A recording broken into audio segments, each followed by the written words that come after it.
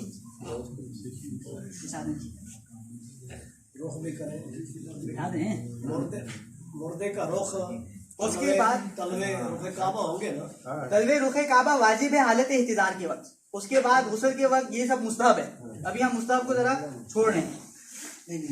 اس کے بعد ہم یہ بچھائیں گے جو ان کی قمیض ہے مرحوم کی.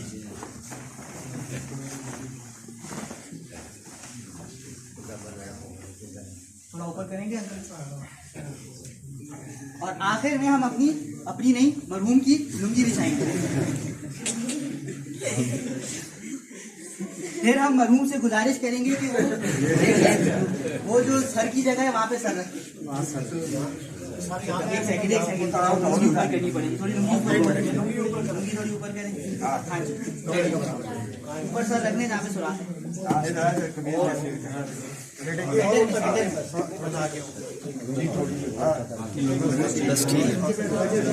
ایک سیکنڈ. اب یہ ہم سب سے پہلے لنگی کو لپیٹ دیں گے. یہ جو ہم نے لنگی لپیٹ دی واجب کیا ہے لنگی سے باہر نکالنی چاہیے. لنگی ہم نے جو لپیٹنی ہے وہ گھٹنوں سے ناف تک واجب ہے. مستحب کیا ہے کہ سینے سے پیروں تک آ جائے. اب ہمارے کپڑے کا عرض چھوٹا تھا تو ہم نے یہ کر لیا. اگر ہم وہ والا مستحب کام کرنا چاہ رہے ہیں تو کیا کریں گے تھوڑا سا اور کاٹ کے نیچے سی دیں گے. دوسرا کپڑا نہیں لپیٹیں گے. سی کے ایک کپڑا بنائیں گے. ہاتھ اس طرح ہی ہوں گے قمیض کے اندر. ہم اپنے ہاتھ کہاں ڈالتے ہیں قمیض کے اندر. شلوار کے اندر تو نہیں ڈالتے. تو میت کے بھی قمیض کے اندر. اور آخر میں یہ چادر اوپر سے لپیٹ دی جائے گی اور نیچے سے اس کو باندھ دیا جائے گا. کوئی آپ اس کے اوپر وہ کسی چھوٹی ٹاکی سے گرا باندھ دیں یا یہ زیادہ ہو تو اس سے گرا یہ جنت کا ان پر سایہ ہو. یہ جوان ہمارے کفن پوش تیار ہو گئے ہیں.